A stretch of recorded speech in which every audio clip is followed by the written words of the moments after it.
السلام عليكم ورحمة الله وبركاته. إن الحمد لله الذي بنعمته تتم الصالحات، الذي علم القرآن وأكرمنا بالإسلام وأنعم علينا بالإيمان، نستغفره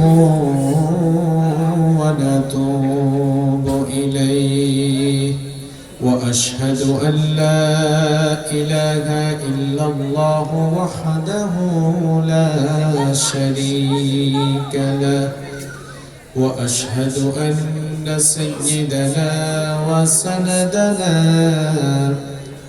وحبيبنا وطبيبنا وطبيب أرواحنا محمدا عبد الله ورسوله،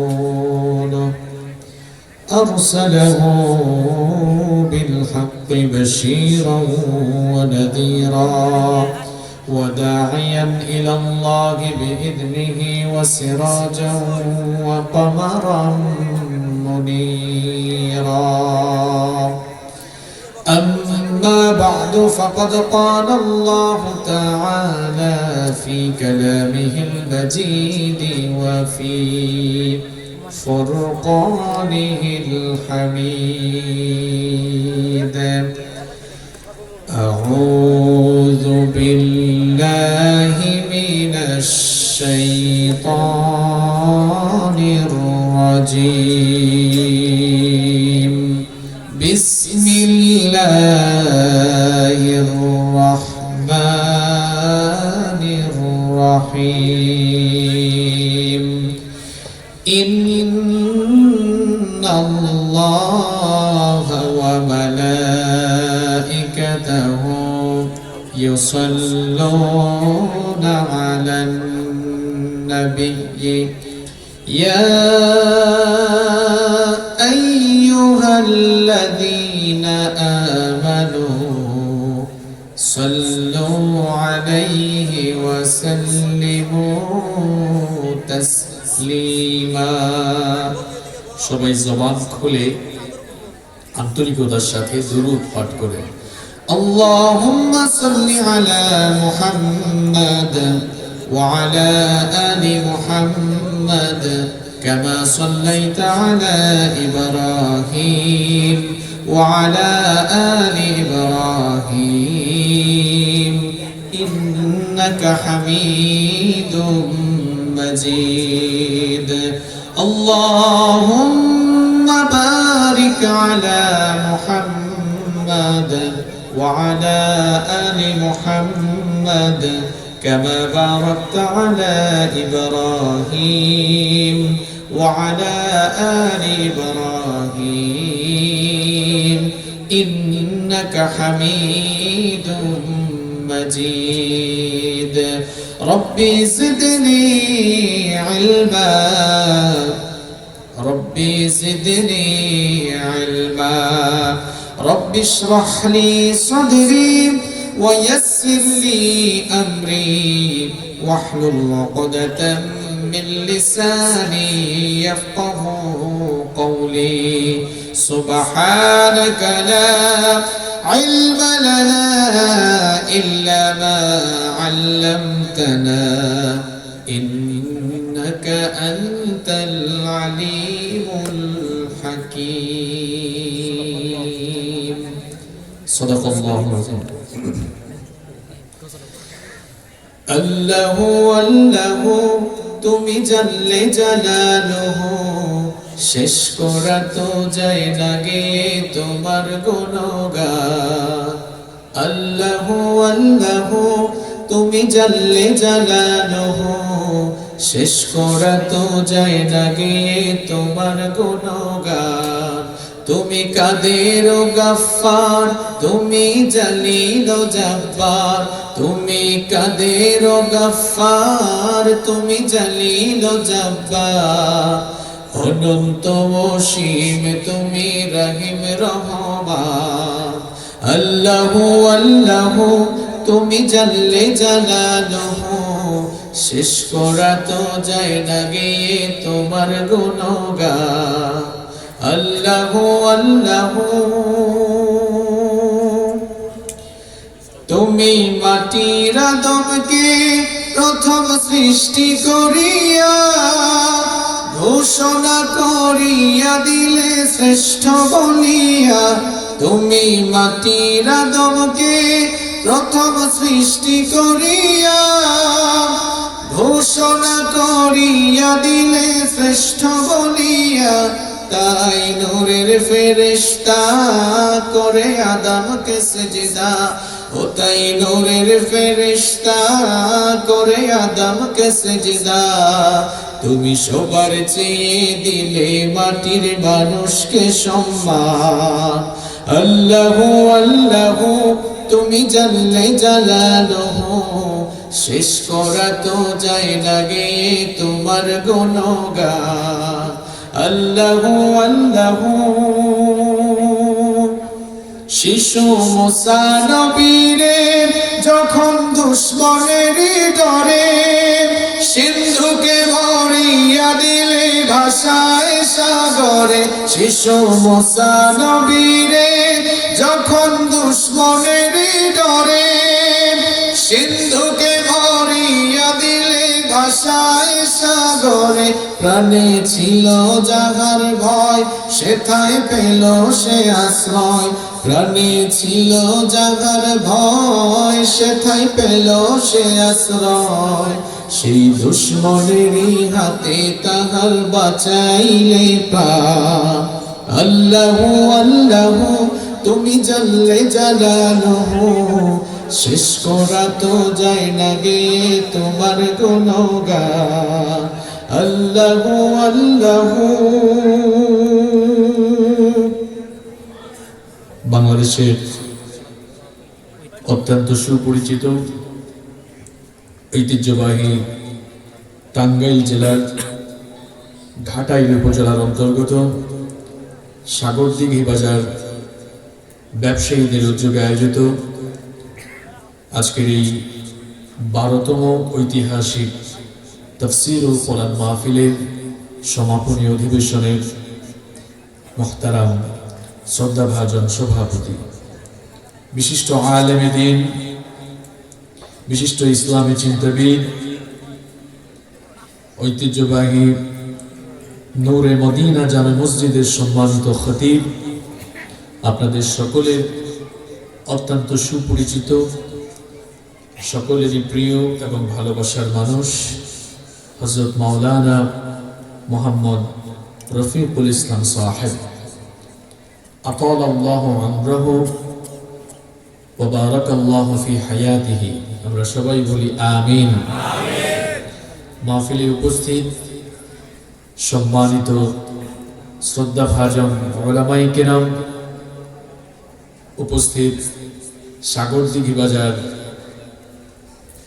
সাগরদিঘি বাজারের সম্মানিত ব্যবসায়ী ভাইয়েরা, আমার সামনে বসা অত্র এলাকার পার্শ্ববর্তী এবং দূর দূরান্ত থেকে আগত আল্লাহর দ্বীন প্রেমী, কোরআন প্রেমী, সর্বস্তরের তাওহীদি জনতা, যুগে যুগে আল্লাহর জমিনে আল্লাহর দ্বীন প্রতিষ্ঠার জন্য যারা সবচাইতে বেশি অগ্রণী ভূমিকা পালন করেছেন, আমার কলিজার টুকরা প্রিয় যুবক এবং তরুণ ভাইয়েরা, স্কুল, কলেজ, ইউনিভার্সিটি এবং বিভিন্ন মাদ্রাসা পড়ুয়া আমার প্রাণ প্রিয় মেধাবী ছাত্র ভাইয়েরা, মহিলা প্যান্ডেল থেকে এবং ঘরে বসে যারা শুনছেন, আমার শ্রদ্ধেয়া সম্মানিতা মা এবং বোনেরা, প্রাণ প্রিয় সাগরদিঘি, ঘাটাইল তথা টাঙ্গাইলবাসী, আপনারা সবাই কেমন আছেন? আলহামদুলিল্লাহ, আমিও আল্লাহর রহমতে ভালো আছি। আমাদের সবাইকে সুস্থতার সাথে বাঁচিয়ে রেখেছেন কে? যিনি আমাদেরকে সুস্থতার সাথে বাঁচিয়ে রেখে কোরআনের এই বরকতময় মাহফিলে আসার তৌফিক দিয়েছেন, সেই মহান রবের জন্য হৃদয়ের সবটুকু ভালোবাসা, আবেগ, অনুভূতি উজাড় করে দিয়ে খুশি মনে প্রাণবন্ত আওয়াজে আমরা সবাই পড়ছি আলহামদুলিল্লাহ। সম্মানিত ভাইয়েরা, আমরা আল্লাহর কালামের কথা শোনার জন্য কোরআনের মাহফিলে এসেছি। এটি কোনো রাজনৈতিক মঞ্চ নয়, এটি হচ্ছে কোরআনুল কারীমের মঞ্চ। পৃথিবীতে আকাশের নিচে জমিনের উপরে এই সমাবেশের মতো শ্রেষ্ঠ, দামি, মর্যাদা সম্পন্ন এবং পবিত্র আর কোনো সমাবেশ হতে পারে না। এজন্য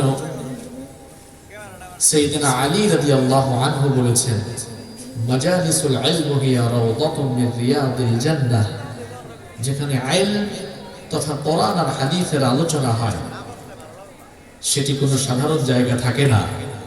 কোরআন এবং হাদিসের আলোচনার বরকতে সেই জায়গা আল্লাহর জান্নাতের বাগানে পরিণত হয়ে যায়। সুতরাং আমরা যারা এই মাহফিলে এসে উপস্থিত হয়েছি, আল্লাহর কালাম শোনার জন্য বসে গিয়েছি, আমরা অত্যন্ত সৌভাগ্যবান। কারণ এখানে বসার জন্য, আসার জন্য তৌফিকও দিয়েছেন আল্লাহ, আবার এখানে আসার জন্য, বসার জন্য আমাদেরকে নির্বাচিতও করেছেন কে? আল্লাহ। জন্য আমরা অত্যন্ত সৌভাগ্যবান মানুষ। কোরআনুল কারীমের আলোচনা আমরা এখানে শুনবো। এই যে আমার হাতে আপনারা যে কিতাব দেখতে পাচ্ছেন, এই কিতাবের নাম কি? একটু সবাই বলেন না, কিতাবের নাম কি? আল কোরআন। এটি কি দুনিয়ার কোনো আলেম অথবা দুনিয়ার আলেম ওলামাদের লিখিত গ্রন্থ? আপনারা আবার ভাবিয়েন না হুজুর আব্দুল মান্নানের নাম বলে গেছে, যে মান্নানের সাথে আল্লাহ কিয়ামতের দিন কথা বলবেন না। এটা আল মান্নান আরবি শব্দ, মানে হচ্ছে দানকারী। আল মান্নান ওই দানকারী আল্লাযী লা ইউতি শাইআন ইল্লা মান্নাহ, যে দান করে আবার মানুষকে খুঁটাও দেয়। আছে না নাই? এর সঙ্গে আল্লাহ কিয়ামতের দিন কথা বলবেন না, তাকাবেন না, পবিত্র করবেন না, জাহান্নামের আযাব থেকে মুক্তি দিবেন না। দুই নাম্বার হলো যেই পুরুষ টাকনুর নিচে কাপড় ঝুলায়, অবশ্য এই ধরনের পুরুষ টাঙ্গাইলে নাই। লুঙ্গির উপরে টাকনুর নিচে, প্যান্ট উপরে টাকনুর নিচে। কই হুজুর টাকনুর উপরে বলে তা স্মার্ট লাগে। দেখছেন আমাদের জুব্বাগুলো কত লম্বা, এরপরে দেখেন পায়জামাগুলো টাকনুর উপরে। কেউ আমাদেরকে আনস্মার্ট করে নাই, কারণ নবীর সুন্নাত যারা মানে তারাই দুনিয়ার স্মার্ট ব্যক্তি। ঠিক কি না? ঠিক তো কইলা যুবক ভাইরা। হবে ইনশাআল্লাহ, হবে ইনশাআল্লাহ। আমার ভাইরা, যুবক ভাইরা, প্যান্টটা কি টাকনুর উপর উঠানো যাবে? টাকনুর উপর উঠানো যাবে? আমার বাবারা, মুরব্বী বাবারা, লুঙ্গিটা একটু টাকনুর উপর উঠানো যাবে তো ইনশাআল্লাহ? আবার উঠাইতে যুবকরা এটা আবার হাঁটুর উপরে উঠাই ফেলিও না। হাফ প্যান্ট পরে হাঁটে, কেমন বেশরম হয়েছে। সতর্ক হাঁটুর নিচ পর্যন্ত আমরা টাকনুর উপরে পড়বো, আবার উপরে উঠাইতে হাঁটুর উপরে উঠাবো না ইনশাআল্লাহ। এখন অবস্থা হয়েছে এমন, পুরুষরা এখন একটু বেশি কাপড় পরে। ঠিক বলছি না? মহিলারা কাপড় শর্ট করে ফেলেছে। এই যে মা বোনটাও আজকে মাহফিলে এসেছে। আমার মা বোনদেরকে পর্দা করতে হবে। মা বোনদের জান্নাতে ঢোকা অনেক সহজ। নবীজি বলেছেন, মায়েরা বোনেরা 4টি কাজ করলেই জান্নাতে যাবে। ইদা সাল্লাত আল মারআতু খামসাহা ওয়া সামাত শাহরাহা ওয়া হাফিজাত ফারজাহা ওয়া আতাআত যাওজাহা। নবীজি বলেছেন, ইদা সাল্লাত আল মারআতু খামসাহা, যখন একজন নারী 5 ওয়াক্তের নামাজ ঠিকমতো আদায় করবে, ওয়া সামাত শাহরাহা, ঠিকমতো রমজান মাসের রোজা রাখবে, ওয়া আতাআত যাওজাহা, আর তার স্বামীর খেদমত, স্বামীর আনুগত্য করবে। 4 নাম্বার, ওয়া হাফিজাত ফারজাহা, আর তার সতীত্বের হেফাজত করবে। আল্লাহ তাআলা ওই নারীকে কিয়ামতের দিন ডেকে বলবেন, আমার বান্দী, জান্নাতের যেই দরজা দিয়ে তোর ঢুকতে মন চায়, ওই দরজা দিয়ে ঢুকে আমার জান্নাতের ভেতরে তুই দাখিল হয়ে যা। এজন্য আমার মা বোনদেরকে বলবো, নামাজটা ঠিকমতো আদায় করবেন, স্বামীর খেদমত করবেন, স্বামীকে বেশি ভালোবাসবেন। নবীজি বলেছেন, দুনিয়ায় মানুষকে সাজদা দেওয়া হারাম। মানুষকে সাজদা দেওয়া যদি জায়েজ হতো, নারীদেরকে বলতাম প্রত্যেক দিন যেন তারা তাদের স্বামীকে সাজদা দেয়। স্বামীর খেদমত করবেন, আনুগত্য করবেন, নিজের সতীত্বের হেফাজত করবেন। আমার বোনেরা, আমার মায়েরা, পর্দা করবেন, বুরখা পরে বাসা থেকে বের করবেন। আপনারা যারা আছেন নিজেদের ওয়াইফকে আপনারা পর্দা করাবেন। অনেকে আছে নিজের ওয়াইফকে বুরখা ছাড়া এভাবে খোলামেলা অবস্থায় ঘর থেকে বের হয়ে এলাকার মানুষের হক আদায় করে। এক ভাই বিয়ে করার পর নতুন বউ নিয়ে বের হয়েছে। ছোট ভাই একটা ভাই আপনার সাথে কে কয় চিনস না? তোর ভাবি। সুবহানাল্লাহ, অনেক সুন্দর। তো ভাবি এমনি নিয়ে বের হয়েছেন কেন? তা আমি তো তোর ভাবিরে দেখি, এলাকার মানুষ তো আর দেখে না, এলাকার মানুষের তো একটা হক আছে, বুঝছ না? ইস কি হাসি। এইরকম নিজের বউকে বেপরদায় বের করে এলাকার মানুষের হক এতদিন ধরে আদায় করতেছেন কারা কারা? একটু হাত তুলেন তো। দেখছেন কেমন আল্লাহর ওলি? নিজের বউয়ের ফটো ফেসবুকে আপলোড দেয় কারা? কেউ না, দেখছেন? আপনি না না, এখানে তোলা তোলা কেউ আছে না?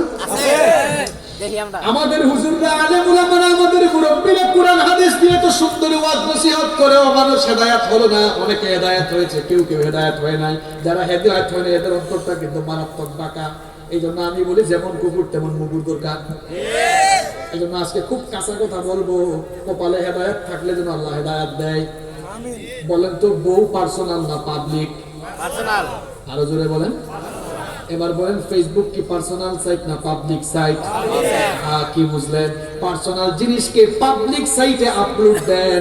পার্সোনাল জিনিস, বউয়ের ফটো পার্সোনাল, এই জিনিসটাকে পাবলিক সাইটে যারা আপলোড দিয়েছে, এই বেহায়া বেশরম নির্লজ্জ পুরুষরা তাদের বউকে জনগণের সম্পদ বানিয়ে ফেলেছে।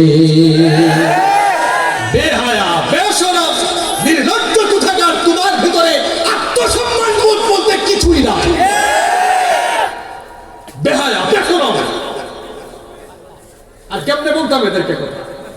আত্মসম্মান তো থাকা দরকার। বউয়ের ফটো ফেসবুকে দিয়েছে, আরেক ভাই কমেন্ট করতেছে, ভাবি কি হ্যাপি লাগতেছে। কমেন্টে রিপ্লাই দিয়েছে থ্যাংক ইউ। এখন থ্যাংক ইউ বলে না, থ্যাংক ইউ নাই, থ্যাংক ইউ। আবার আরেকজন বলতেছে ভাই ভাবিকে জোস লাগতেছে। কেমন বেকুব দেখেন, কার জোস কে খায়? বেকুব তো থাকা। এর মধ্যে আত্মসম্মান, ব্যক্তিত্ব, পার্সোনালিটি নাই। আপনার মধ্যে পার্সোনালিটি থাকলে, ব্যক্তিত্ব থাকলে আপনি এরকম বউয়ের ফটো ফেসবুকে পাবলিক সাইটে দিয়ে দিতেন না। নিজের বউয়ের সৌন্দর্য আপনি দেখেন, আপনি উপভোগ করেন, প্রেম ভালোবাসা বিনিময়ে আপনি করেন, মানুষের দেখাইতেছেন কেন? আপনি সব তো খোলামেলা করে দিয়েছেন। আপনি মানুষের হক আদায় করতে করতে নিজের হকই আপনার ঠিক মতো আদায় হচ্ছে না এখন। আল্লাহ যেন হেদায়েত দেয়। হয়তো আমি অনেক হার্ড করে বলে ফেলেছি, যেন একটু আপনি বুঝেন।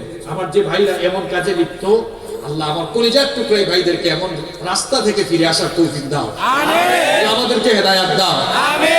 আমরা ভুল করে ফেলছি, এখন সবার সামনে আমরা এটা করবো না। মাহফিল থেকে যাওয়ার সময় শয়তান যেন আর না ধরে।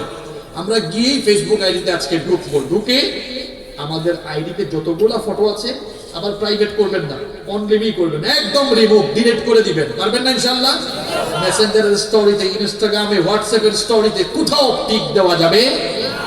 শুধু ওয়াইফ কেন, আপনার বোন, মা, কারোর ফটো দিবেন না। আর আমার বোনটা তো এখন যে টিকটক ভিডিও বানায়,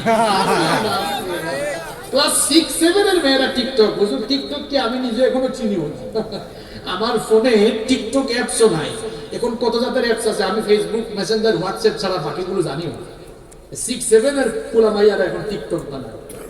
আমার বোনদেরকে বলবো, আমার 6-7 পড়ুয়া, এই কলেজ স্কুল পড়ুয়া, বিশ্ববিদ্যালয় পড়ুয়া বোনদেরকে আমি সুন্দর করে বলছি, আমার বোনরা পর্দার ভেতরে ঢুকে যাও, বুরখার ভেতরে ঢুকে যাও। ইসলামটা বড় সুন্দর। তুমি পর্দা করে নিকাব করে গান করে স্কুলে যাও, কলেজে যাও, বিশ্ববিদ্যালয়ে যাও, পড়াশোনা করে ডাক্তার হও, ইঞ্জিনিয়ার হও, চাকরি করো, ব্যবসা করো, ইসলামের আপত্তি নাই, সব করা যাবে, শুধু পর্দাটা করতে হবে। ঠিক কিনা? আল্লাহ যেন আমার মা বোনদেরকে তৌফিক দান করে। অবস্থা হয়েছে এমন, মায়ের বয়স 50, মেয়ের বয়স 25-22। এখন মা বুরখা টুরখা পড়ার পরে হাত মোজা পা মোজা লাগিয়েছে, আর মেয়েকে বুরখাও নাই, একদম 3 পিস একটা পড়াইয়া, ওড়নাও নাই, মাফলারের মতো ঝুলাইয়া হাঁটে। এগুলো টাঙ্গাইলে নাই।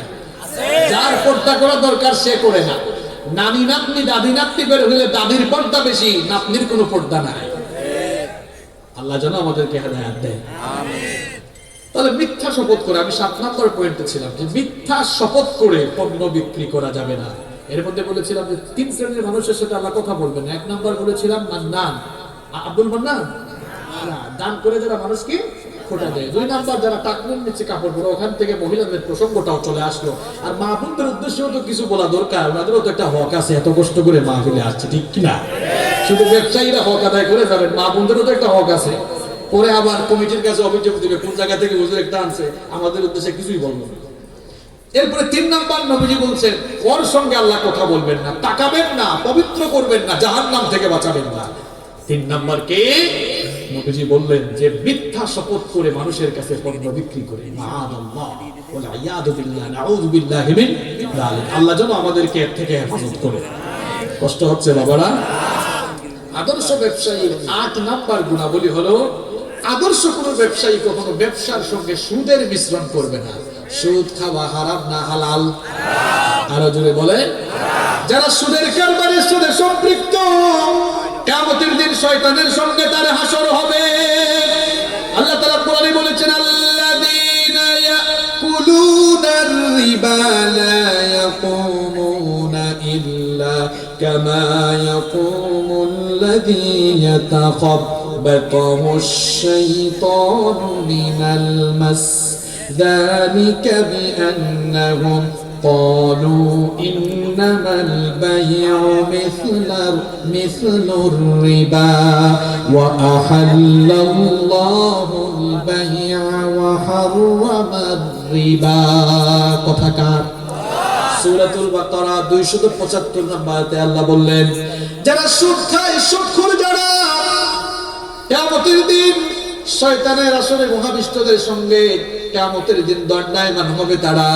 এর কারণ হলো আল্লাহ বলছেন তারা মনে করে সুদ হলো ব্যবসার মতোই হালাল জিনিস, অথচ আল্লাহ বললেন না, সুদ ব্যবসার মতো হালাল জিনিস নয়। সুদকে আল্লাহ হারাম করেছেন আর ব্যবসাকে আল্লাহ হালাল করেছেন। আমার দেশে সব কিছুর মন্ত্রণালয় আছে, স্বরাষ্ট্র মন্ত্রণালয়, পররাষ্ট্র মন্ত্রণালয়, অর্থ মন্ত্রণালয়, গণপূর্ত মন্ত্রণালয়, রেলপথ মন্ত্রণালয়, যোগাযোগ মন্ত্রণালয়, কিন্তু যাকাত মন্ত্রণালয় নাই। দেখছেন কেন যাকাত মন্ত্রণালয় নাই? এটা থাকা দরকার ছিল, কারণ যাকাত যেই দেশে আছে দারিদ্রতা সেই দেশে থাকতে পারে না। মনে আমার আমি বলি যাকাত মন্ত্রণালয় নাই, ভালোই হয়েছে। এখানে আলেমরা বুঝবেন যে যাকাত যদি প্রপারলি কালেকশন করা হয় আমাদের দেশ থেকে অন্তত কয়েক হাজার কোটি টাকার যাকাত কালেকশন হবে। তা আপনি বললেন হুজুর তাহলে আপনি বললেন কেন যে নাই? ভালোই হয়েছে, কারণ বলবো কোথায় এখন? হ্যাঁ, আমরা খাটের নিচে জুতা রাখি আর কিছু শেষরা খাটের নিচে জনগণের তেল লুকায় রাখি। যারা তেলের লোক সামলাইতে পারে না, হাজার হাজার কোটি টাকা হাতে চলে গেলে কি করবে আল্লাহ ছাড়া কেউ জানে না। তবে হ্যাঁ, দায়িত্ব যদি আলেমদের হাতে দেওয়া হয়, শীর্ষস্থানীয় মুরব্বী আলেম যারা, প্রবীণ আলেমদেরকে দিয়ে যদি একটি যাকাত মন্ত্রণালয় বা যাকাত বোর্ড যাকাত কালেকশন করে প্রপারলি আবার ডিস্ট্রিবিউট করা হয়, তাহলে ঠিক আছে, সেটা সুন্দর হবে, সুষম বন্টন হবে, এতে কোনো সন্দেহ নাই। তাহলে সুদের কারবারের সঙ্গে আদর্শ ব্যবসায়ী জড়াবে না। অনেকে সুদী ব্যবসার সঙ্গে জড়িত। নবীজি বলেছেন সুদের 70টিরও বেশি গুনাহ রয়েছে। দুনিয়ার সুদখোররা শুনে না, যারা সুদী কাজ কারবার করে তারা যেন জেনে নেয় সুদের 70টিরও বেশি গুনাহ রয়েছে। তার মধ্যে সবচেয়ে ছোট গুনাহ হলো নিজের মায়ের সঙ্গে জেনা করা। এজন্য আমি কাঁচা কথা বলি, যে তার মায়ের সঙ্গে জেনা করতে চায় সে যেন সুদ খায়। আর যদি কেউ এটাকে ঘৃণিত কাজ, লজ্জাজনক কাজ মনে করে, তাহলে সেজন্য আল্লাহর ভয়ে এই সুদী কারবার ছাড়ে। আল্লাহ যেন বুঝার তৌফিক দেয়। নাম্বার 9, আদর্শ ব্যবসায়ীর 9 নাম্বার গুণাবলী হলো সে খাদ্যের মধ্যে ভেজাল দিবে না। খাদ্যে ভেজাল অবশ্য আমাদের দেশে দেওয়া হয় না। খাদ্য গুদামজাত করে এরপরে পণ্যের দাম বাড়ানো, এগুলো আমাদের দেশে নাই। আল্লাহ তাআলা বলেছেন, ওয়ালা তাতাবাদদালুল খাবিথা বিত-তাইয়্যিব, পবিত্র জিনিসের সাথে অপবিত্র জিনিসের মিশ্রণ ঘটিও না, ভালো জিনিসের সঙ্গে ভেজাল জিনিস মিশায় দিও না। ঘোষণাটা কার? নাম্বার 10 এবং সর্বশেষ হচ্ছে আদর্শ ব্যবসায়ীর 10 নম্বর গুণাবলী হলো সে ব্যবসা করে উপার্জন করবে, তার উপার্জনে মানুষের হক আছে, হচ্ছে যাকাত দিবে, আল্লাহর রাস্তায় সম্পদ সে খরচ করবে। আল্লাহর রাস্তায় সম্পদ খরচ করে না এমন মানুষ আছে না? নাই। অনেক মালদার, অনেক মাল আছে, সম্পদ আছে, এইরকম দুনিয়ার একজন সম্পদশালী ছিল যে আল্লাহর রাস্তায় সম্পদ ব্যয় না করার কারণে তার সম্পদ শুদ্ধ আল্লাহ তাকে জমিনের নিচে দাবাইয়া দিয়েছেন। কে বলতে পারবেন তার নাম? মাশাআল্লাহ, কারণ কে ছিল? হু ইজ কারুন? মুসা আলাইহিস সালামের চাচাতো ভাই, আপন ভাই না। এই কারুন তার সম্পত্তি এমন ছিল, আল্লাহ কোরআনে বলেছেন যে তার সম্পদ এত বেশি ছিল, ওয়া আতাইনাহু মিনাল কুনুজি মা ইন্না মাফাতিহাহু লাতানু বিল উসবাহ। আল্লাহ বলছেন, আচ্ছা আপনাদের বাসার আলমারির চাবি আছে না আপনাদের কাছে? চাবিটা তো পকেটে, পাঞ্জাবির পকেটে, শার্টের পকেটে রাখা যায়। আর এই কারুনের সম্পদ এত বেশি ছিল যে তার সম্পদের চাবি বহন করার জন্য শক্তিশালী কয়েক দল মানুষ লাগতো। আল্লাহু আকবার, এত সম্পদ ছিল তার। আপনার চাবি পকেটে ঢোকে, আর এই কারুনের পকেট আর কারুনের সম্পদের চাবি বহন করত শক্তিশালী অনেক মানুষ। তাকে বলা হলো আল্লাহর রাস্তায় তুমি তোমার মাল সম্পদ সদাকা করো, কারণ আল্লাহ তোমার উপরে ihsan করেছেন, তুমিও মানুষের উপর ihsan করো। সে কি বলেছিল জানেন? হ্যাঁ, এগুলোকে আল্লাহ আমারে দিয়েছেন, এগুলো তো আমি আমার নিজের জ্ঞান, নিজের যোগ্যতা দিয়ে পেয়েছি। দাদা, তুমি যে বলতেছো জ্ঞান দিয়ে, তোমার যোগ্যতা দিয়ে তুমি এগুলো অর্জন করছো, জ্ঞানটা দিয়েছেন কে? আমি যদি বলেন কে? কারণ চরিত্রের বহু মানুষ আমাদের সমাজেও আছে, এদের কাছে একটু আল্লাহর রাস্তায় দিতে বললে দিবে না তারা। তাই এগুলোকে আল্লাহ দিছে না, এগুলো তো আমি কষ্ট করে পরিশ্রম করে না উপার্জন করছি। গাধা, বেকুব, এই যে যোগ্যতা, এই যে জ্ঞান, এটা দিয়েছেন কি? কারণ আল্লাহর রাস্তায় সম্পদ ব্যয় করলো না, অধ্যত অহংকার করলো। আল্লাহ তাকে কি করলেন? তার বিশাল অট্টালিকা, ধন সম্পদ শুদ্ধ তাকে জমিনের নিচে দাবিয়ে দিলেন। আল্লাহর রাস্তায় যারা সম্পদ খরচ করবে না, যে যাকাতের আয়াতগুলো আপনারা জানেন, সম্পদগুলোকে কিয়ামতের দিন জাহান্নামের আগুনে গরম করে ললাট দেশে, অর্থাৎ কপালে, পাজরে এবং পিঠের মধ্যে ছেকা দেওয়া হবে। বলা হবে হাদা মা কানাজতুম, এটা সেই সম্পদ যা তুমি জমিয়ে রেখেছিলে, এখন এগুলোর মজা বুঝো। তাহলে আমরা ব্যবসা করি যারা, টাকা পয়সা আমাদের যাদের আছে, যাদের সামর্থ্য আছে, আল্লাহর রাস্তায় আমরা বের করবো তো ইনশাআল্লাহ। দেখেন আজকে 10টা পয়েন্ট বলছি, দেখি কাদের কাদের মনে আছে, একটু ক্লাস টেস্ট হয়ে যাক, তাহলে ওয়াজ আজকের সফল। আমি প্রথমেই বলেছিলাম যে আদর্শবান ব্যবসায়ী হলে নবী, সিদ্দিকীন এবং শহীদদের সঙ্গে জান্নাতে থাকার সৌভাগ্য অর্জন করা যাবে। সুবহানাল্লাহ। আদর্শবান ব্যবসায়ী হতে হলে 10টা গুণ অর্জন করতে হবে। কয়টা? 10টা। একটু বলার চেষ্টা করবে, যেখানে আটকে যাবেন আমি আছি। 1 নাম্বার কি বলেছিলাম? এই তো আমার ভাইরা মনে রাখছে, হালাল পণ্যের হালাল ব্যবসা করতে হবে। 2 নাম্বার, আদর্শ ব্যবসায়ী তারা আযান হলেই দৌড়ায় যান। 3 নাম্বার, আদর্শ ব্যবসায়ী তারা ব্যবসা করে মানুষকে ক্ষতিগ্রস্ত করে না যারা। এরপরে 4 নাম্বার বলেছি, আদর্শবান ব্যবসায়ী তারা মানুষের সঙ্গে ধোঁকাবাজি, প্রতারণা করে না যারা। 5 নাম্বার, আদর্শবান ব্যবসায়ী তারা মিথ্যা বলে মানুষকে ধোঁকা দেয় না যারা। 6 নাম্বার, আদর্শবান ব্যবসায়ী তারা ওজনে কম দেয় না যারা। এরপরে 7 নাম্বার বলেছে, আদর্শবান ব্যবসায়ী তারা মিথ্যা শপথ করে কাস্টমারকে ধোঁকা দেয় না যারা। 8 নাম্বার বলেছি, আদর্শ ব্যবসায়ী তারা ব্যবসার সঙ্গে সুদ মিশায় না যারা। 9 নাম্বার বলেছে, আদর্শ ব্যবসায়ী তারা খাদ্যে ভেজাল দেয় না যারা। 10 নাম্বার বলেছে, আদর্শবান ব্যবসায়ী তারা ব্যবসায়ী হলে পরে তার টাকা পয়সার হক আদায় করে যাকাত দেয় যারা। এই 10টা পয়েন্ট মনে থাকবে তো? থাকবে তো ইনশাআল্লাহ। আমার সাগর আগামী বছরের মাহফিল পাবে কিনা জানি আমরা কেউ না। কান্দা কান্দা এখন দোয়া করার সময়, রাত 11:30 বাজতেছে, এটা দোয়া কবুলের সময় না? জি। দোয়া 2 ঘন্টা বসে ওয়াজ শুনলেন, মোনাজাত না করে চলে যাবে? আচ্ছা আপনারাই কর, আমি বলবো না, আপনারা বলেন তো। গত বছর এই প্যান্ডেলের নিচে বসে ওয়াজ শুনছে, এখান থেকে কিছু মানুষ এই বছর আর ওয়াজ মাহফিলে আসতে পারে না, অলরেডি কবরে চলে গেছে, এরকম আছে কিছু? তো আগামী বছর যে এই পরিণতি আপনার হবে না, যুবক বসায় দেন, মোনাজাত করে দিতে হবে, বসেন। তো আগামী বছর যে আমরা মাহফিল এটা পাবো এমন কোনো গ্যারান্টি আছে? মোনাজাত করে দেবো তোমরা ইনশাআল্লাহ। যে কথাগুলো বললাম, আল্লাহ যেন প্রত্যেকটি কথা আমাদেরকে মেনে চলার তৌফিক দান করেন, আমল করার তৌফিক দেন। যদি মাহফিল কমিটির কোনো বক্তব্য থাকে আমরা শুনবো, না থাকলে মোনাজাতে চলে যাবে।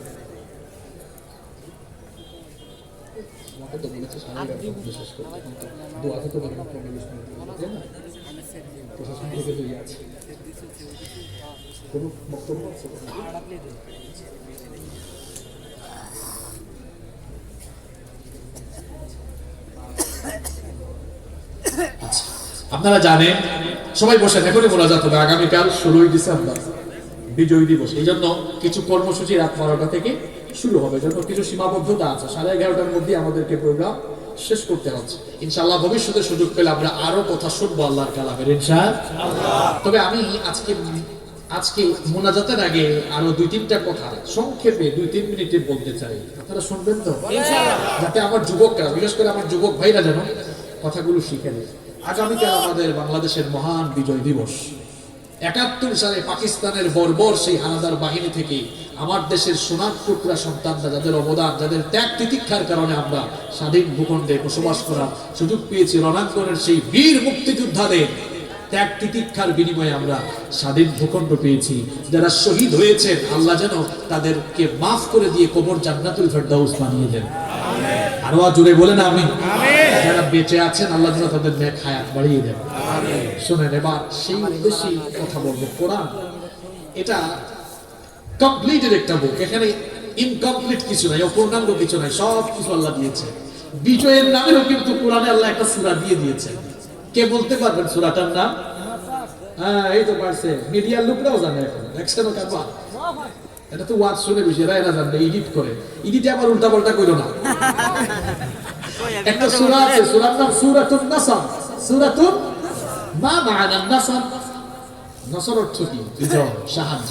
তাহলে বোঝা গেল বিজয়ের নামে কোরআনে একটা সূরা। তো বিজয় দিবসের কারবারটা কি হবে?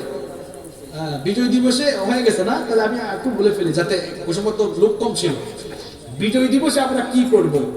দেখেন, এই সূরায় আল্লাহ বলেছে, সবাই তো মুখস্থ পারেন তাই না? বলেন, যুবকরা বলেন একটু, ইদা জাআ নাসরুল্লাহি, যখন আল্লাহর সাহায্য, আল্লাহর তরফ থেকে বিজয় আসবে। 71 সালে আপনি জোর করে বিজয় আনছেন, নাকি আমরা কষ্ট করেছি, শ্রম দিয়েছি, আমরা ত্যাগ করেছি, আর বিজয় আমাদের উপর দিয়েছেন কি? আল্লাহ। তার মানে আল্লাহ বিজয় দিয়েছেন, এতে কোনো সন্দেহ নাই। আল্লাহ বলছেন, যখন আল্লাহর তরফ থেকে বিজয় আসবে, ওয়ারাইতান নাস ইয়াদখুলুনা ফি দীনিল্লাহি আফওয়াজা, এটা মক্কা বিজয়ের ইঙ্গিত আল্লাহ দিয়েছেন। মক্কা বিজয়ের পরে কি হবে? এরপরে বলেছেন, বিজয় আসার পর ফাসাব্বিহ বিহামদি রাব্বিকা ওয়াস্তাগফির, বিজয় আসার পরে তোমরাই যেহেতু স্বীকার করেছো আল্লাহ বিজয় দিয়েছেন, সুতরাং সবচেয়ে বেশি প্রশংসা হবে কার? আল্লাহ। এজন্য শুকরিয়া জানাবে প্রথমে কার? আল্লাহ। তাহলে এই যে বিজয় দিবস আসতেছে, 12টা 1 মিনিটে খালি মিছিল বের করলে হবে না। প্রত্যেক ভাইদের উচিত আল্লাহর কাছে, আল্লাহ আপনাকে অসংখ্য শুকরিয়া, আমাদের ভাইরা জীবন বিলিয়ে দিয়েছে, আপনি আমাদেরকে বিজয় দিয়েছেন, আলহামদুলিল্লাহ। যুবক ভাইরা শুনতেছেন? তাহলে বিজয় দিবসের 1 নম্বর কাজ কি হবে? কার শুকরিয়া জানানো? আল্লাহ। 2 নম্বর ওয়াস্তাগফির, ইস্তেগফার করো, ক্ষমা চাও। আচ্ছা বলেন তো, আমার সোনার বাংলাদেশের যে তাজা প্রাণগুলো ঝরে গিয়েছে, তাদের কাছে আমরা ঋণী, তাদের কারণে স্বাধীন ভূখণ্ড আমরা পেয়েছি, এদের জন্য দোয়া করা আমাদের উচিত না অনুচিত? উচিত, মানে তাদের কাছে ঋণী আমরা। এখন বলেন তো, আমরা মিছিল করলাম, ফালাফালি করলাম, আমার দেশের জন্য যারা জীবন দিয়ে গেলেন, ফায়দা আছে? তাদের কোনো ফায়দা আছে? কবরে একজন মানুষ তেমন অসহায় থাকে যেমন সাঁতার না জানা মানুষ পানিতে অসহায়। সুতরাং 2 নম্বর কাজটা আমরা করবো, তাদের জন্য দোয়া করব। আমরা যারা আলেম ওলামা, মাঝে মাঝে আমাদেরকে অনেকে দেখতে পারে না, অনেকে আমাদেরকে দেশাদ্রোহী মনে করে, অথচ এই দেশে স্বাধীনতার, সার্বভৌমত্বের অতন্ত্র প্রহরী হচ্ছে না আলেম ওলামা। আমরা বিজয় দিবসে গান বাজনা করি না, লাফালাফি করি না, বরং প্রত্যেক বছর বিজয় দিবস আসলে আল্লাহর শুকরিয়া করে আমার শহীদদের জন্য আমরা চোখের পানি ছেড়ে দিয়ে আমরা তাদের জন্য দোয়া করি। এটা বিজয়ের কর্মসূচি। যুবকরা মনে থাকবে? ছাত্র ভাইরা মনে থাকবে তো? কার্যকরী পরিষদের 2 জন ভাই, মাহফিল কমিটির কার্যকরী পরিষদের 2 জন ভাই অ্যাক্সিডেন্ট করছেন না, পা ভেঙে গেছে। আমরা ওনাদের জন্য দোয়া করব, অসুস্থ সবার জন্য দোয়া করব, ব্যবসায়ী ভাইদের জন্য দোয়া করব, মা বোনরা এসেছে, আমরা সবাই দোয়া করব সবার জন্য, ওনার জন্য আল্লাহর কাছে মাফ চাইব। একটু ইস্তেগফার করুন। আস্তাগফিরুল্লাহ, আস্তাগফিরুল্লাহ, আস্তাগফিরুল্লাহ, ইন্নাল্লাহা গফুরুর রহিম। আস্তাগফিরুল্লাহাল্লাযী লা ইলাহা ইল্লা হুয়াল হাইয়ুল কাইয়্যুম ওয়া আতুবু ইলাইহি লা হাওলা ওয়া লা কুওয়াতা ইল্লা বিল্লাহিল আলিয়্যিল আযীম। লা ইলাহা ইল্লাল্লাহু মুহাম্মাদুর রাসূলুল্লাহ সাল্লাল্লাহু। اللهم آمين. ربنا ظلمنا أنفسنا وإن لم تغفر لنا وترحمنا لنكونن من الخاسرين. ربنا اصرف عنا عذاب جهنم إن عذابها كان غراما. ربنا هب لنا من أزواجنا وذرياتنا قرة أعين وجعلنا للمتقين إماما. رب العالمين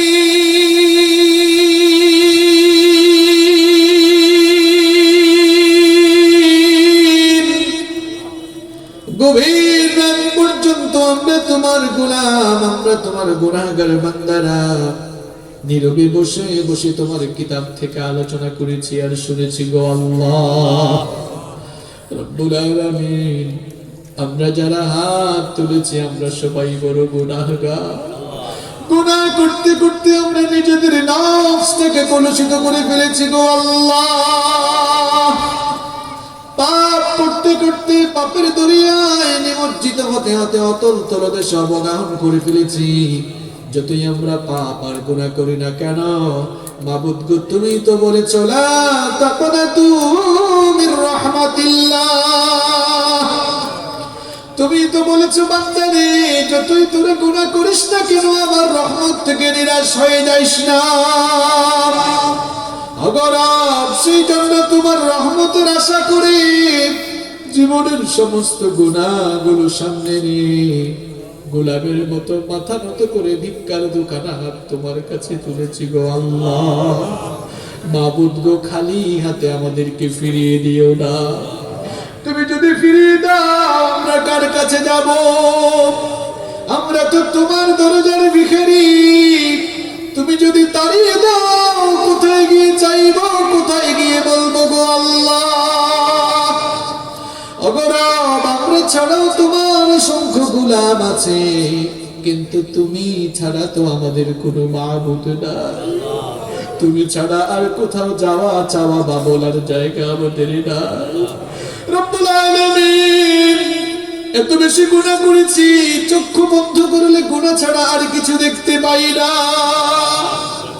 গুনাহ করতে করতে নিজেদের জীবনটাকে আমরা গুনাহের সাগরে ভাসিয়ে দিয়েছি। এই গুনাহগার থাকা অবস্থায় আমরা গুনাহ নিয়ে কবরে গিয়ে শাস্তি পেতে চাই না। রব্বুল আলামিন আমরা জানি না কে যে কখন আমরা কবরে চলে যাই গো আল্লাহ। জানি না কখন এই কাপড় চোপড় খুলে সাদা কাফন দিয়ে পিছিয়ে কবরে রাখা হয়। গুনাহের বিশাল বোঝা নিয়ে অন্ধকার কবরে গিয়ে আমরা শাস্তি পেতে চাই না।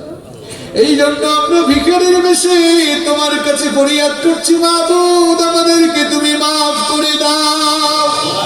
আমরা আমাদের জীবনে সগীরা কবীরা শিরক বিদআত জানা অজানা যত গুনাহ করেছি দয়া করে আমাদের জীবনের সকল গুনাহগুলো তুমি মাফ করে দাও। রব্বুল আলামিন শয়তানের ওয়াসওয়াসা থেকে আমরা তোমার কাছে পানাহ চাই। রব্বুল আলামিন আমাদেরকে দৈনন্দিন 5 ওয়াক্ত সালাত মসজিদে এসে জামাতের সঙ্গে আদায়ের তৌফিক দাও।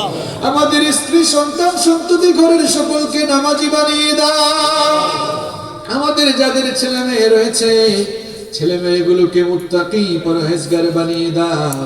আমাদের ছেলে মেয়েগুলোকে আমাদের জন্য চক্ষু শীতলকারী বানিয়ে দাও। রব্বুল আলামিন